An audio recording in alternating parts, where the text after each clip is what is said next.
오늘 우리가 함께 나누실 말씀은 민수기 32장입니다. 민수기 32장, 구약 성경으로는 251쪽, 252쪽이 될 텐데요. 민수기 32장 19절에서 23절까지의 말씀입니다. 19절에서 23절까지의 말씀입니다. 제가 여러분들을 대신해서 봉독하여 드리도록 하겠습니다. 우리는 요단 이쪽 곧 동쪽에서 기업을 받았사오니 그들과 함께 요단 저쪽에서는 기업을 받지 아니하겠나이다.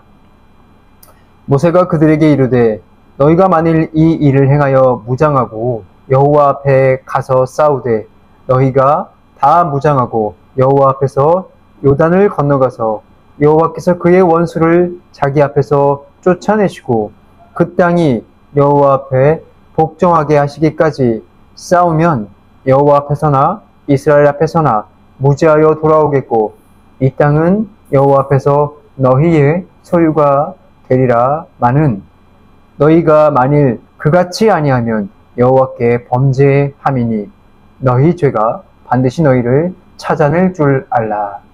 아멘.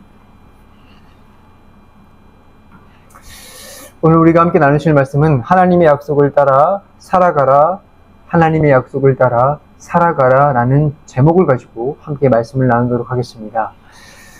원래 이번 주부터는 우리가 예수님에 대한 시리즈를 하려고 했지만 지금 오늘은 그 대한민국의 추석 명절이 끼어 있습니다.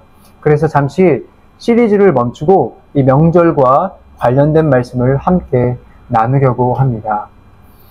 명절에는 우리 그 가족들과 친척들이 모두 모여서 즐거운 시간을 보내고 있죠. 그러나 그런 그 웃음 속에서도 때로는 오랜 감정이 올라오는 말들이 오고 가고요. 그런 말들의 한마디로 우리의 심령이나 우리의 마음이 다칠 때가 있습니다. 이런 시기가 우리에게 찾아왔을 때 우리는 어떻게 해야 될지, 어떻게 무엇을 붙잡아야 될지, 그리스도인으로서 어떻게 살아가야 될지 그것을 함께 나누려고 합니다. 자, 오늘의 그 답을 보여주는 말씀이 바로 민수기 32장에 있는 오늘 말씀입니다. 본문을 얼핏 보면 오늘 명절과 이 말씀이 무슨 상관이 있겠나 싶겠지만 사실 여기 있는 이 말씀은 오늘 읽은 19절부터 23절까지의 말씀만 봐서는 안 되고요. 1절부터 23절까지 모두 온전히 읽어야 하는 것입니다. 그 이야기를 보게 되면 어떤 이야기가 주를 이루고 있냐면 갈등과 선택에 있어서 우리가 어떤 것을 선택해야 되는 것인가에 대한 부분들의 이야기가 나와 있는 것입니다. 그래서 제가 이 민수기 이 32장의 이야기를 여러분들에게 조금 해드리자면 이 이야기를 위해서 26장까지 다시 거슬러 올라가야 합니다. 민수기 26장을 보면 이제 이스라엘들이 모여 있는 것은 모압의 평지 앞에 모여 있습니다. 모압의 평지가 어디냐면 이제 요단강 동편에 있는 곳입니다. 이제 바로 서편을 건너가면 바로 가나안인 바로 그 땅입니다. 자, 그래서 모압의 평지에 그들이 머물러 있습니다.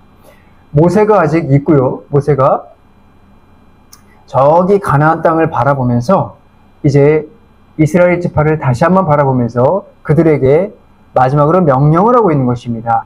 너희들이 가나안에 건너가게 되면 이제 너희들이 땅을 각자 분배받을 것이다 라는 지금 이야기가 26장부터 시작을 하고 있는 것입니다. 그런데 이 26장에 나와 있기로는 하나님이 주신 이 가나안에 들어갔을 때 각 지파별로 어떻게 땅을 받을 것인가에 대한 그런 규칙이 아주 간단하게 나타납니다. 여기서도 우리가 하나님의 은혜를 볼 수가 있는데요. 그 규칙이 뭐냐면 인구가 많은 백성은 땅을 많이 분배하고 인구가 적은 백성은 땅을 적게 분배하라. 하나님이 이렇게 땅을 분배해 주셨습니다. 자, 그러다 보니까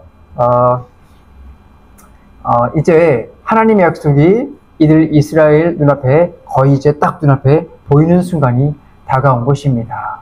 자, 근데 바로 이때 오늘 우리가 32장에서 봤던 르우벤과 갓 지파가 등장을 하기 시작을 합니다. 그들이 등장을 해서 이렇게 얘기를 합니다. 모세님이여, 우리는 저기 보이는 가나안 땅 건너가지 않겠습니다. 여기 모압 땅을 보니까 너무 마음에 듭니다. 이 요단 동편에 있는 우리 땅을 주십시오. 이렇게 이야기를 합니다. 르우벤과 갓 두 지파가 그렇게 이야기를 한 것입니다. 자, 근데 이 말은 참 이상한 말입니다. 이것은 단순히 좋은 땅을 주십시오, 뭐 부동산을 달라고 하듯이 좋은 땅을 주십시오 라고 요청하는 것이 아니라 하나님의 땅, 하나님이 주시기로 했던 그 약속의 땅을 눈앞에 두고 바로 거기서 자신들이 하나님의 뜻을 거절하고 내가 원하는 땅을 달라고 하는 것입니다. 자, 여러분들 지금 이 상황, 여러분들이 지금 이 상황이 조금 납득이 가시나요? 여러분들이 르우벤과 갓 지파라면 하나님의 땅을 목전에 두고 모압 땅을 그냥 달라고 하는 것, 이 요단 동편을 달라고 하는 게 납득이 가시나요? 전 좀 이상하더라고요. 하나님이 주신 계획을 따라가면 우리의 삶이 가장 올바르고 가장 좋은 길을 걸어가는 것인데 그것을 버리고 내가 생각하는 그 땅을 차지하겠다? 여러분, 이게 이상하지 않나요? 자, 그럼 우리가 이 이상한 선택을 확인하기 위해서 르우벤과 갓 지파의 입장을 한번 들어볼 필요가 있습니다. 르우벤과 갓, 그들은 왜 하나님이 주신 땅을 스스로 거절하고 요단 동편에 남겠다고 했을까요? 정답은 아주 명백합니다. 그들이 그렇게 이야기한 것은 그들이 재산이 아주 많았기 때문입니다. 그들의 재산이 아주 많았기 때문이에요. 여러분, 가나안 하면 우리가 떠오르는 이미지가 있죠. 그것이 무엇이죠? 젖과 꿀이 흐르는 땅. 예, 젖과 꿀이 흐르는 땅. 아주 좋은 땅이죠. 실제로 가나안은 꽤나 좋은 땅이었어요. 농사를 짓거나 가축을 기르기에 이 중동 땅에서 이만한 땅이 없었습니다. 그런데 이 요단강 동편이라고는 뭐 갑자기 땅이 막 무슨 심각하게 훼손됐을까요? 그렇지 않습니다. 이 가나안 바로 옆에 붙어 있는 이 요단강 바로 건너편에 있는 이 모압에 있는 이 일부 이 땅은 상당히 비옥했습니다. 특별히 어떤 부분이 비옥을 했냐면 이들이 재산이 많다 보니 그 당시 이 유목민들에게 재산은 가축이 정말 많은 거잖아요. 이 재산이 많다 보니 가축이 정말 많았습니다. 근데 바로 이 요단 동편에 있는 이 땅이 가축을 기르기에 아주 최적이었던 것입니다. 아주 그들이 풀을 뜯어서 먹고 방목하고 살기에는 너무나 좋은 곳이었습니다. 그래서 그들이 볼 때는 야, 이보다 더 좋은 땅이 있을까? 하나님이 주신 땅이라 한들 이보다 좋을까? 여기가 바로 우리의 가나안이다 라는 마음이 들었던 것입니다. 그래서 그들에게는 머리가 돌아가기 시작을 했어요. 가나안에 들어가면 정복전쟁도 해야 되고 정말 저기서 땅도 이제 나눠 가져야 되는데 그 땅 말고 그저 내 눈앞에 보이는 이 땅 가져가면 우리가 저 넓은 땅을 다 가질 수 있을 텐데 우리 그냥 저거 가지면 안 될까? 바로 이 마음이 든 것입니다. 그래서 하나님의 약속은 마음에서 물러나게 됐고요. 내 계산이 앞서서 자신들이 원하는 땅 동편을 달라고 한 것입니다. 자, 우리는 이 부분을 한번 집중해서 볼 필요가 있습니다. 먼저 생각을 해보십시다. 여러분, 하나님께서 르우벤과 갓 자손에게 물질을 축복해 주셨어요. 그죠? 하나님이 물질을 축복을 해주셨다는 것, 그것은 축복입니다. 여러분, 절대 그것은 저주가 아닙니다. 그것은 복이에요. 하나님이 우리에게 물질을 많이 주셨다면 감사하시기 바랍니다. 이건 저주가 아닙니다. 혹시 여러분들에게 하나님이 물질을 많이 주셨습니까? 그렇다면 그것에 감사하시기 바랍니다.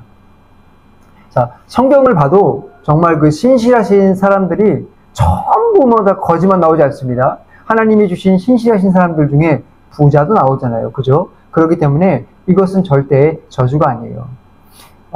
이렇게 많이 주신 것은 하나님의 복입니다. 하지만 문제는 하나님이 재산을 많이 주셨다에 있는 것이 아니라 하나님이 주신 재산을 감당할 수 있는 능력이 없다에 있는 것입니다.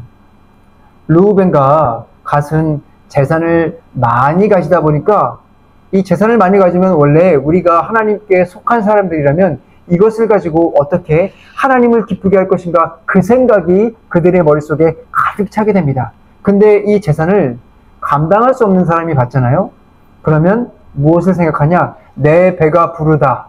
아, 내 배가 진짜 불러서 너무나 기분이 좋다. 이 생각이 앞서게 됩니다.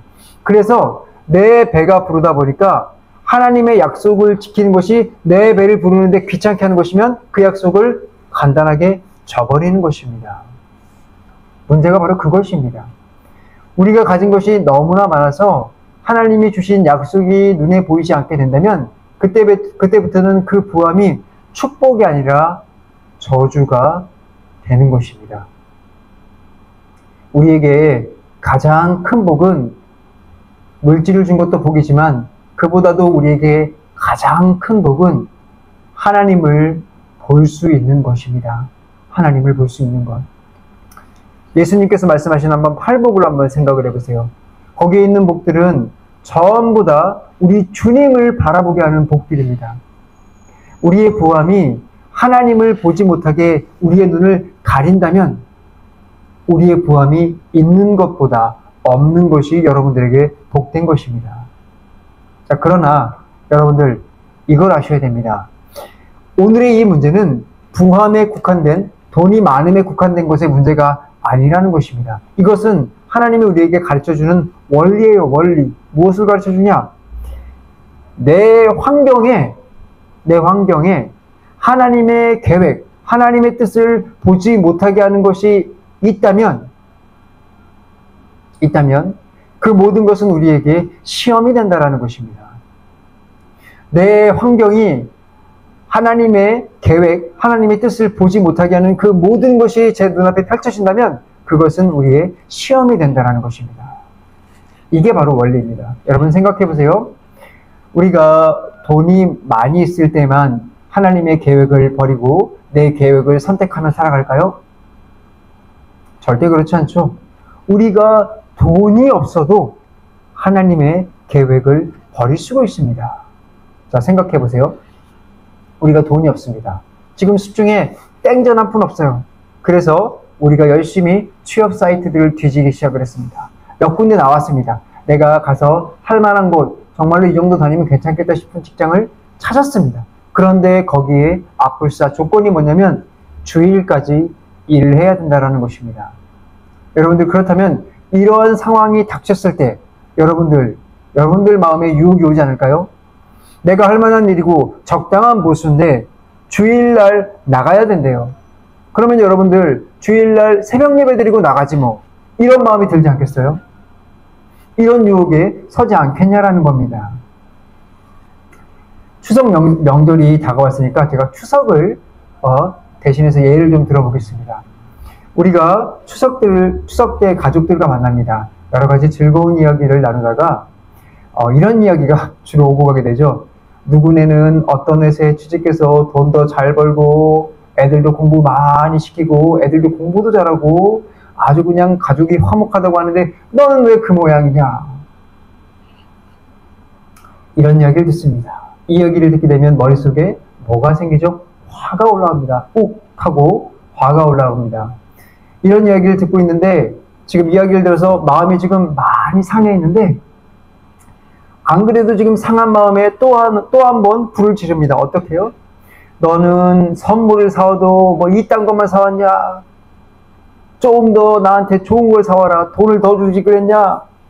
이런 이야기를 들으면 지금 화가 난 마음에 머리에서 이제 드디어 화를 참을 수가 없어서 뚜껑이 뻥 하고 열려버리게 됩니다.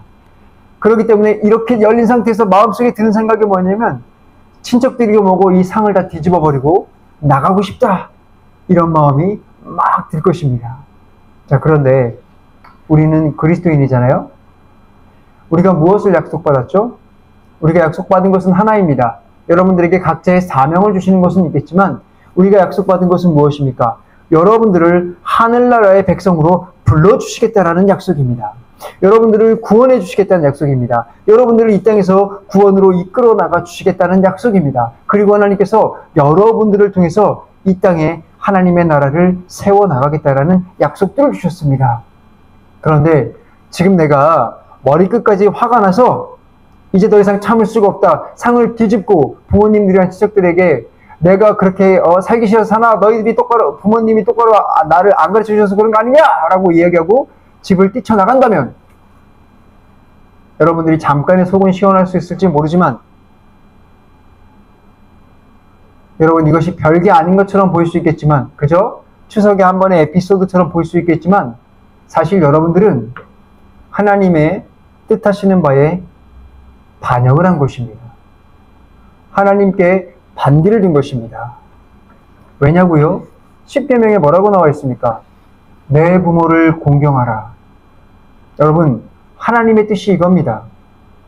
부모님이나 친척들이 내 속을 뒤집어 놓는다고 해도 내 부모를 공경하라라고 말씀하신 하나님의 뜻은 상황에 따라서 바뀌지 않아요.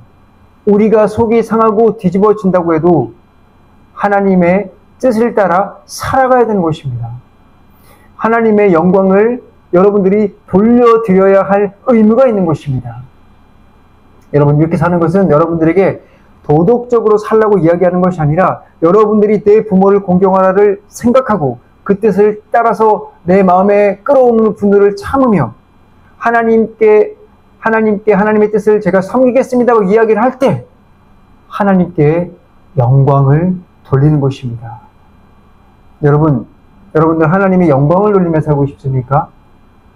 하나님께 영광을 돌리며 산다라는 것이 무언가 내게 세상에서 굉장히 큰 일을 하여 마치 그 영화배우나 배우들이 이상한 하나님께 영광을 돌립니다라고 이야기하는 것처럼 무슨 큰 업적을 쌓아서 하나님께 돌려드리는 것이 영광이라고 생각을 하겠지만 영광은 그렇게 멀리 있지 않습니다.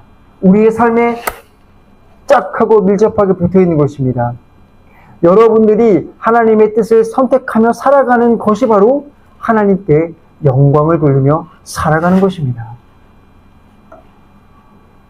그러므로 여러분들은 이러한 상황에서 하나님의 뜻을 선택하고 붙잡고 나가야 하는 것입니다. 이뿐인가요? 하나님의 뜻은 더 나갑니다. 여기서 나를 이렇게 괴롭히고 비웃고 핀잔 주는 사람들을 위해서 하나님이 이렇게 말씀하시죠. 그들을 위해서 축복하라. 여러분, 우리가 이렇게 해야 되는 것은 하나님의 뜻이기 때문입니다. 그렇기 때문에 우리의 환경이 하나님의 뜻을 따라가지 못하게 하는 어떤 그런 가운데에 들어가게 했을 때 우리가 좋을 대로의 뜻을 선택하지 않고 하나님의 뜻을 선택하여 나아가는 것이 우리에게 정말로 하나님이 원하시는 바로 그런 뜻이라는 것을 기억해 주시기 바랍니다. 여러분들이 이것이 궁금할 것입니다. 그러면 내가 하나님의 뜻을 따라 살아가지 않게 된다면 그것은 우리에게 무엇이 되는가? 먼저 이 말씀을 드리겠습니다. 많은 사람들이 많은 교회에서 우리가 예수님을 통해서 구원을 받았으니 혹시라도 이런 것들을 하지 않더라도 우리에게는 어떠한 해가 오지 않는다라고 이야기하지만 여러분, 제가 여기에 대해서 말씀드립니다. 그렇지 않습니다. 분명히 우리에게는 해가 옵니다. 왜인지는 제가 조금 이따 자세하게 말씀드리겠습니다.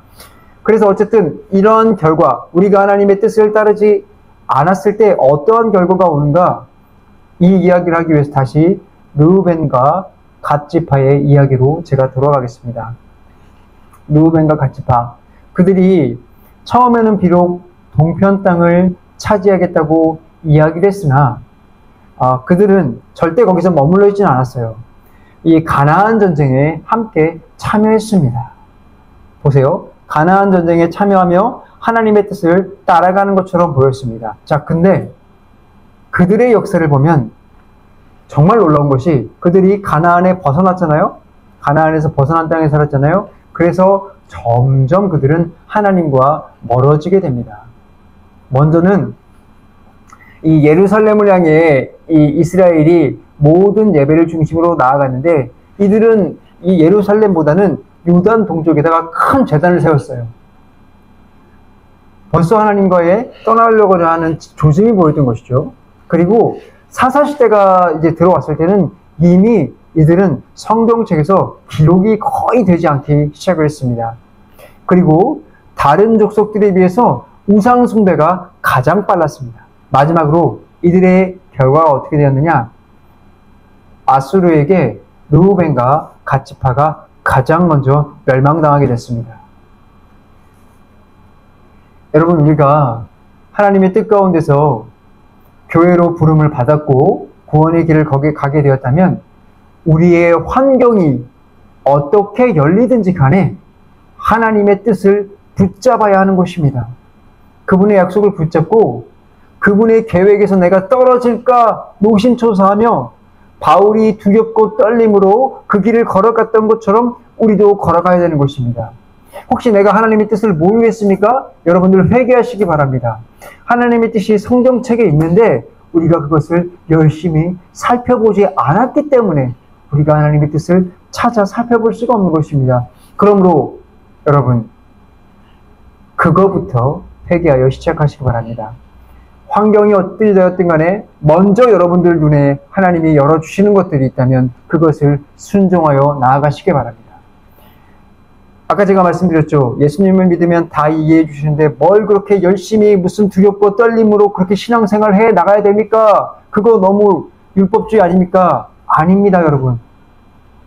여러분들, 그거는 우리가 진짜 예수님을 오해한 데서 비롯한 것입니다. 여러분, 예수님을 믿는다면 진짜 하늘에서 주신 그 믿음을 받은 사람들이라면 우리는 절대로 그렇게 살아갈 수가 없습니다.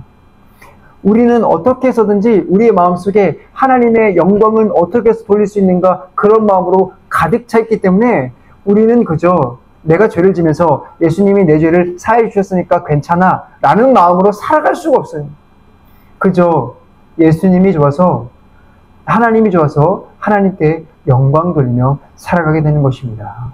물론 여러분들, 이러한 마음이 있다고 해도 우리는 인간이기 때문에 넘어집니다. 하지만 우리가 주님을 이렇게 매일 따라가다 보면 성화로서 성장을 하는 것입니다. 우리가 감리교죠? 감리교는 어디까지 얘기를 하냐면 영화에까지 이르는, 순간 영화에까지 이르는 사람까지 나올 수 있다고 얘기를 했습니다. 그러므로 우리는 잊지 말아야 합니다. 우리에게 어떤 환경이 주어져도 절대로 내 눈에 보기에 좋은 대로 선택을 해서는 안 됩니다. 그것은 단순히 나 좋은 것 잠깐 선택하는 그 정도의 수준이 아니라 우리의 그 잠깐의 선택이 영원한 하나님의 길과 멀어지는 것이 될 수 있다는 것을 기억하십시오.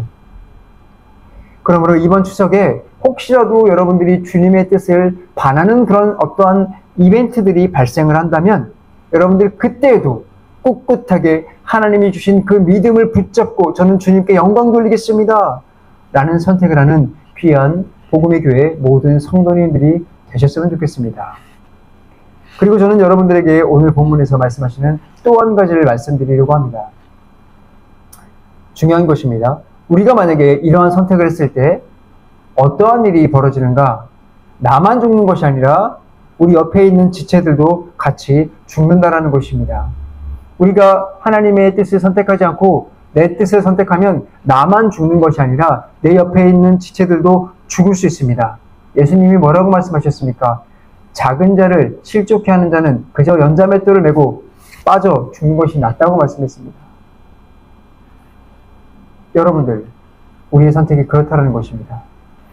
자, 제가 아까 지금 의도적으로 르우벤과 갓 이 두 지파만 집중해서 말씀드렸습니다. 이 동편에 남게 된 사람들, 이 두 지파만 말씀드렸지만 사실 여기에 남게 된 지파는 한 지파가 더 있습니다. 그 지파는 바로 므낫세 지파입니다. 근데 므낫세는 독특하게 반만 남게 됩니다. 므낫세 반지파가 여기에 남게 됩니다. 그래서 르우벤과 갓 지파, 므낫세 반지파가 여기에 남게 되는 것입니다. 자, 근데 므낫세 반지파는 좀 독특해요. 르우벤과 갓 지파처럼 재산이 많은 사람들이 아니었어요. 그 족속이 돈이 그렇게 많지 않았습니다. 그런데도 동편에 남게 됩니다. 자, 그럼 우리는 여기서 궁금한 점이 생기죠. 그럼 도대체 므낫세의 반지파는 왜 남았을까? 이제 약속의 땅이 눈앞에 있고 강만 건너가면 하나님께서 주시겠다고 약속한 그 땅이 눈앞에 있는데 왜 갑자기 요단 동편에 남는다고 했을까요? 학자들은 그것을 이렇게 해석을 하더라고요. 므낫세 지파는 르우벤과 갓 지파처럼 먼저 이 땅을 달라고 이야기하지 않았습니다. 본문을 보면 오히려 모세가 그 두 지파에게 동쪽 경계를 지키기에는 이 두 지파만으로 부족하니 므낫세 반 너네가 남아서 여기를 좀 도와줘라 라고 이야기를 하고 있는 것을 보일 수가 있습니다.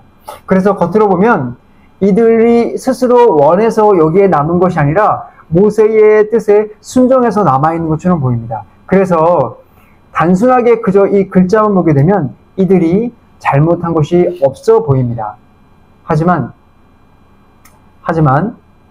성경은 이 겉모습보다 마음을 보시지 않습니까? 하나님은 그렇게 보시지 않습니까?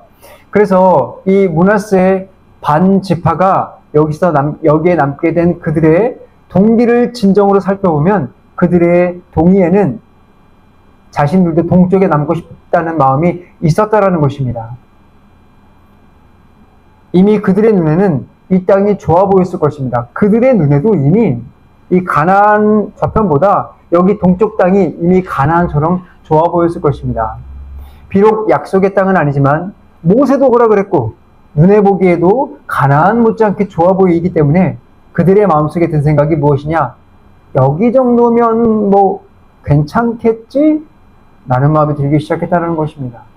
여러분, 바로 거기서 문제가 시작합니다. 하나님의 약속이 분명히 있음에도 불구하고 그 약속이 아닌 다른 선택 안에서 여기 정도면 괜찮겠지, 이 정도면 괜찮겠지라는 마음이 들어온 것입니다. 여러분, 이것을 뭐라고 부르죠? 타협을 하기 시작했다라고 이야기하는 것입니다. 반은 하나님의 약속에 발을 걸치고 있고요. 반은 내 생각에 발을 걸치고 있는 것입니다. 여러분, 이 타협 어떻습니까? 좋아 보이십니까? 타협이 진짜 무서운 것은 이러면 차라리 괜찮아요. 타협이 반은 하나님의 나라, 반은 세상에 걸쳐 있기 때문에 나중에 죽어서 반은 지옥을 가고 반은 천국을 간다면 그나마 괜찮습니다. 하지만 우리 예수님은 말씀하셨습니다. 뭐라고 말씀하셨습니까? 야고보서 2장 11절 보겠습니다. 간음하지 말라 하시니가 또한 살인하지 말라 하셨은즉 네가 비록 간음하지 아니하였어도 살인하였으면 율법을 범하는 자가 되느니라. 반쪽짜리 신앙은요, 결국 불신앙과 똑같아진다는 것입니다. 반쪽짜리 신앙은요, 반만 지옥 가는 것이 아니라 온전히 지옥으로 간다라는 것입니다. 그렇기 때문에 우리가 이 말씀을 듣게 된다면 자다가도 일어나서 번쩍 정신을 차리고 들어야 될 충격적인 진리인 것입니다. 물론 저는 므낫세의 반지파 어느 정도 이해를 합니다. 여러분들도 이해가 되시죠? 광야에서 40년 동안 그 힘든 고생을 해왔는데 그렇게 힘들게 고생해서 내 앞에 목적지가 도착이 됐다고 딱 보여지는데 근데 여기서 끝이 아니라 들어가면 또 전쟁을 해야 돼요. 또 싸우고 또 싸우고 또 싸워서 그 땅을 차지해야 됩니다. 40년 동안 얼마나 지쳤을까요? 근데 그 지치고 힘든 상황에서 또 전쟁을 해야 된다니 얼마나 힘들까요? 그러니 그들 마음속에 신앙적 타협의 마음이 생기지 않을까요? 전 이해가 갑니다. 특별히 저는 더 이해가 갑니다. 너무나 게으른 사람이기 때문에 그 마음이 너무나 이해가 가요. 근데 하나님께서는 저처럼 게으른 사람들에게 이런 얘기를 하십니다. 여기서 타협하면 너는 그냥 불신앙이야. 하나님은 우리에게 약속을 하시면서 3분의 1은 지키지 않아도 되고 3분의 2만 지켜도 된다고 말하지 않았습니다. 온전하게 순종하며 따라오길 원하십니다. 반은 안 됩니다. 온전한 것이어야 됩니다. 믿음은 타협이 아니라 전진밖에 없다는 것을 기억하십시오. 제가 추석과 관련돼서 또 하나 이야기를 드리겠습니다. 물론 요즘은 과거와 같이 이 제사를 지내는 문화가 많이 없어졌습니다. 그래서 이런 가정은 많지 않지만 그래도 아직 남아있기 때문에 제가 그것을 염두에 두고 이야기를 하겠습니다. 우리가 이 친척들을 만나기 전에는 대부분 다 신실한 사람들입니다. 하나님의 뜻을 잘 따라가려고 해요. 그런데 이 명절 때마다 부딪히는 것이 있습니다. 그것이 무엇이냐면 제사 문제입니다. 제사 문제. 명절 때마다 괴롭습니다. 웬만하면 안 가면 안 가고 싶을 텐데 또 안 가지 않을 수 없는 상황이 오죠. 그래서 이 신앙인으로서 내가 이 자세를 지키겠다는 마음으로 제사에 참여하지 않게 되면 집안에서 한 소리를 듣게 됩니다. 이런 불효자가 났나? 내가 저걸 먹고도 미역국을 먹었다. 막 이런 소리가 들려오는 집도 있습니다. 자, 근데 이럴 때 내가 가정의 평화를 지키겠습니다. 주님, 오늘만 한번 눈을 딱 감아주십시오. 라고 하고 타협을 하면 이것이 별것 아닌 것 같지만 나중에는 그 행위를 통해서 우리에게 어떤 신앙적 타격이 올지 모릅니다. 진짜입니다, 여러분들. 어떤 신앙적인 타격이 올지 모릅니다.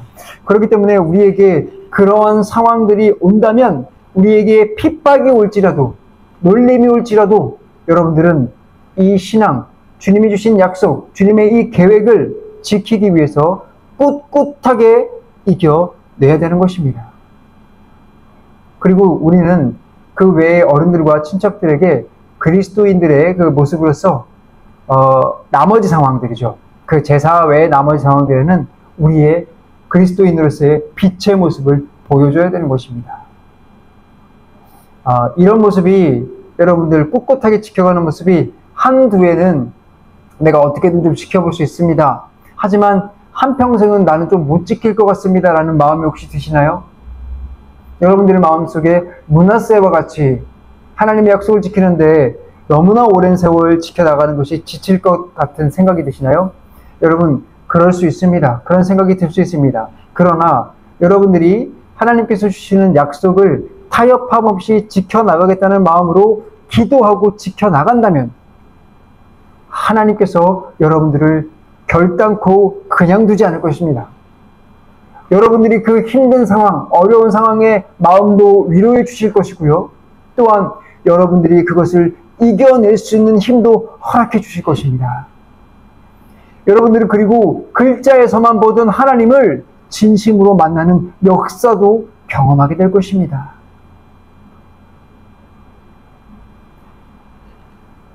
그리고 여러분들은 놀라운 것을 보게 될 텐데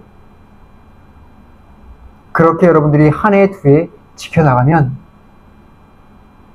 제사를 드리던 가정에서 여러분들이 그리스도인으로서의 승리하는 모습을 통해 하나님께서 여러분들의 친척 가운데 한 명, 두 명 그리스도인으로 복음으로 변화시켜 주시는 그런 역사까지 보게 해주실 것입니다. 여러분들, 그러므로 여러분들의 신앙에 타협이 이루어져야 되는 상황이 온다면 그것을 타협하지 마시고 꿋꿋하게 주님을 바라보며 신앙인으로서 이겨나가시기 바랍니다. 자, 이제 마지막 말씀을 드리겠습니다. 우리는 앞서서 하나님의 계획을 따르지 않는 것이 얼마나 위험한가를 살펴보았습니다. 하지만 이제 본문 후반부에는 그럼에도 불구하고 여기가 중요합니다. 하나님의 은혜가 얼마나 우리에게 넘치는가를 보게 될 것입니다. 하나님은 르우벤과 갓 그리고 므낫세 반지파가 불순종한 것을 다 알고 계셨습니다. 한번 생각해 보세요. 하나님은 그들을 노예 상태에서 건져냈습니다. 홍해를 가르시고요. 광야 앞에서 만나와 메추라기를 먹이셨고요. 반석에서 물을 내실 정도로 그들을 지키셨습니다. 그들을 40년 동안 그렇게 아주 자신의 자녀들을 돌보듯이 잘 돌보시고 그들을 약속의 땅의 코앞에까지 끌고 왔습니다. 그런데 그들이 이렇게 40년 동안 돌봐줬는데 그들이 하는 이야기가 우리는 하나님이 주신 땅 안 들어가겠습니다.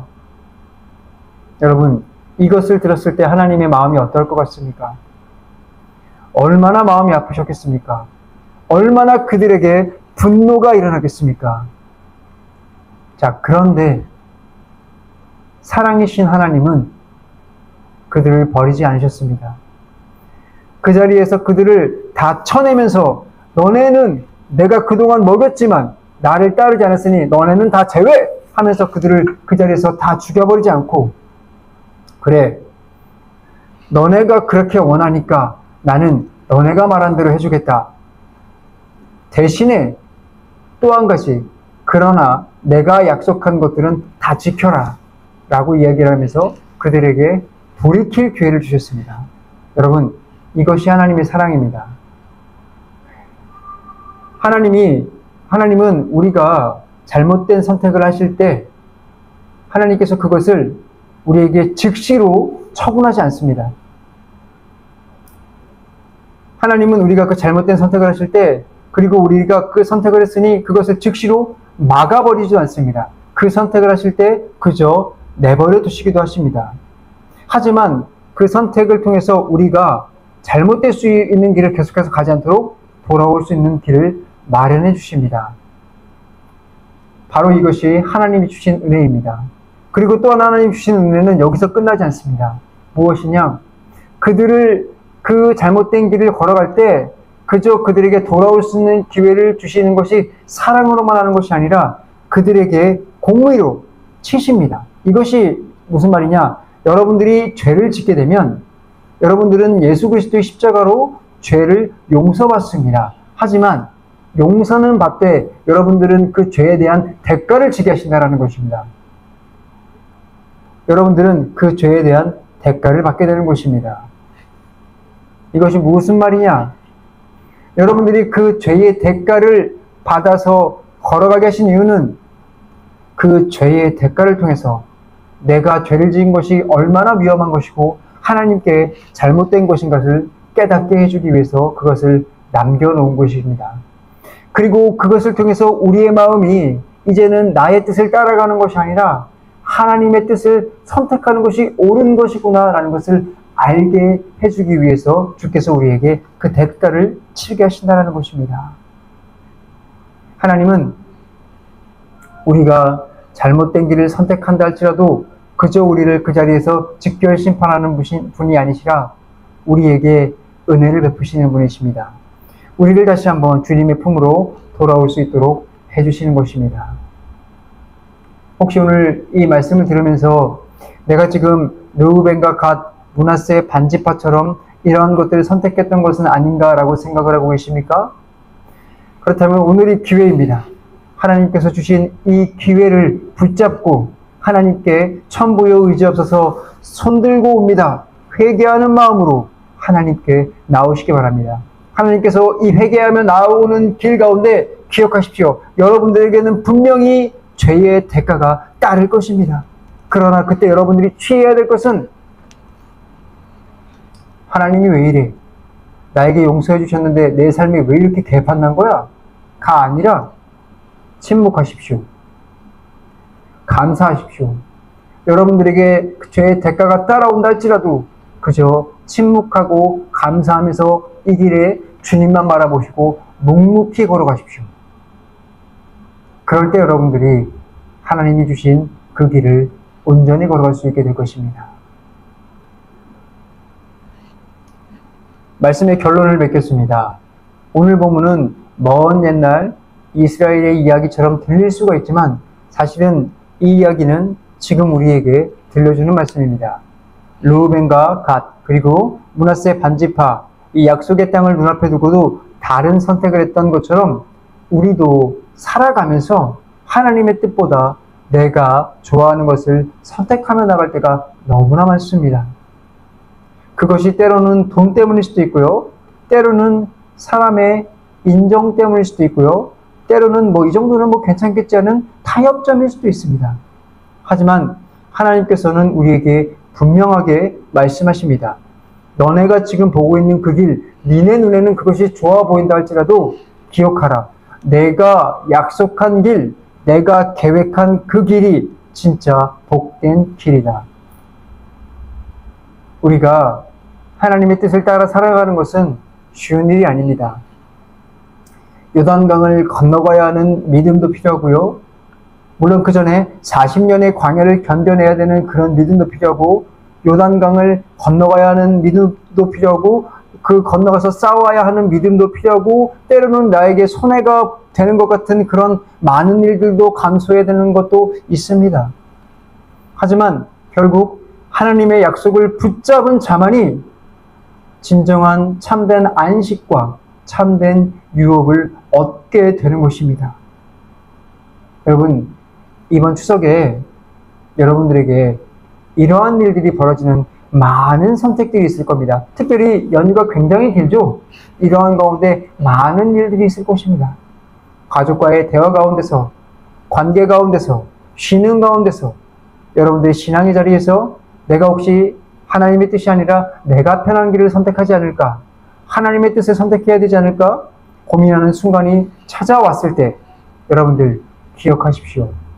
르우벤과 갓 지파는 눈앞에 땅을 얻었지만 결국 하나님의 임재에 머무는 땅 밖에 머물렀습니다. 하지만 여호수아와 갈렙은 힘들어 보여도 끝까지 하나님의 약속을 붙들었고 마침내 하나님이 주신 유업을 온전하게 누렸습니다. 사랑하는 복음의 교회 성도님들, 하나님의 약속은 결코 우리를 실망시키지 않을 것입니다. 과정이 실망처럼 보일 수는 있어요. 하지만 가보십시오. 하나님은 결코 우리를 실망시키지 않을 것입니다. 비록 지금 요단강을 건너야 하는 순간처럼 두렵고 부담스러운 순간이 여러분들 앞에 펼쳐질지라도 그 끝에는 하나님이 예비하신 참된 평안과 기쁨이 있을 것입니다. 이번 명절에 우리 눈앞에 여러 가지 내 뜻대로 살고 싶은 모습이 보인다 할지라도 다시 한번 하나님이 뜻하신 것을 기억하시고 그 계획을 따라 걸어가시기 바랍니다. 여러분, 그 길이 좁고 멀어 보여도 바로 그 길이 생명의 길입니다. 그 길을 걸어갈 때 하나님께서 여러분들의 가정과 여러분들의 자녀와 여러분들의 온 집안에 하나님의 참된 유업과 복을 허락하시겠습니다. 허락하실 것입니다. 다 같이 기도하겠습니다.